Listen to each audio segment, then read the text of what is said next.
Hi everyone, నేను మీ Aparna. Welcome back to our channel Shahari's world. అందరికీ ఎంతో ఇష్టమైన మ్యాంగో సీజన్ వెళ్ళిపోతుంది కదండి. సో ఒక్కొక్కసారి మ్యాంగోస్ చాలా ఎక్కువ ఉంటాయి. అలాంటప్పుడు మనం తినగా మిగిలిపోయిన మ్యాంగోస్ని ఇలా పల్ప్ చేసుకుని సంవత్సరం అంతా నిల్వ చేసుకోవచ్చు. సో అది ఎలా చేసుకోవాలన్నది ఈ వీడియోలో చూపించబోతున్నాను. సో లేట్ చేయకుండా వీడియోలోకి వెళ్ళిపోదాం. చూడండి, ఇక్కడ చూపిస్తున్న పళ్ళని మనం పల్ప్ చేసుకుందాం. చాలామంది పల్ప్ చేయాలి అంటే చాలా హార్డ్గా ఫీల్ అవుతారు. అమ్మో ఇది కష్టమేమో అనుకుంటారు.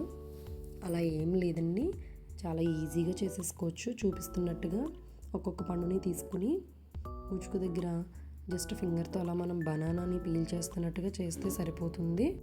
ఇది కూడా కొంచెం కష్టంగా అనిపిస్తే కనుక ఇంకా ఈజీ పద్ధతి, చాక్ తీసుకోండి. అలా షార్ప్గా ఉన్న చాక్ అయితే ఈజీగా అయిపోతుంది.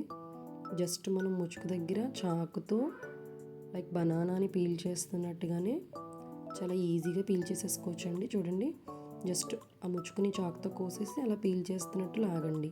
ఫింగర్ని కింద అదిమి పెట్టి లాగండి. చూస్తున్నారు కదా, వీడియోలో క్లియర్గా ఉంది. సేమ్ ఇలాగే ఎన్ని పళ్ళనైనా మనం పీల్ చేసేసుకోవచ్చు అండి.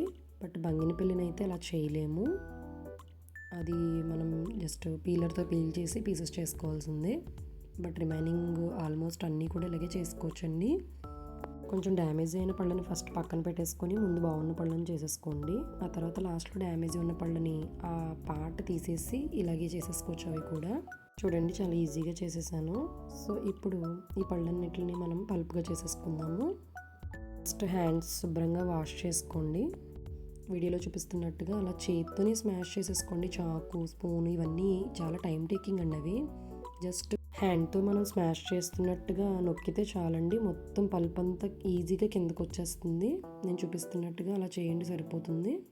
అసలు ఎలాంటి జాక్స్ అవసరం లేదు మనకి.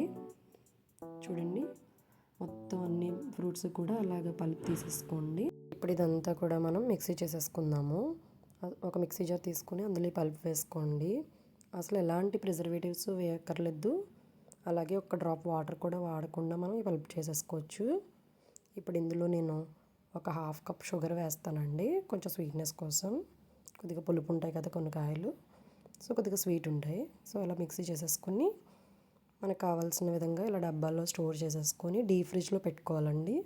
ఎప్పుడు కావాలంటే అప్పుడు ఇలా కొద్దిగా పేస్ట్ తీసుకుని జ్యూస్ చేసుకోవచ్చు. అసలు పాడవదండి, మీరు కూడా ట్రై చేయండి. సో ఎలా వచ్చిందో నాకు కామెంట్ చేయండి. అలాగే మన వీడియో నచ్చితే లైక్ చేయండి. మరిన్ని వీడియోస్ కోసం మన ఛానల్ని సబ్స్క్రైబ్ చేసుకోండి. అప్పుడే నేను మీకు కనెక్ట్ అయి ఉండగలను. Thank you for watching.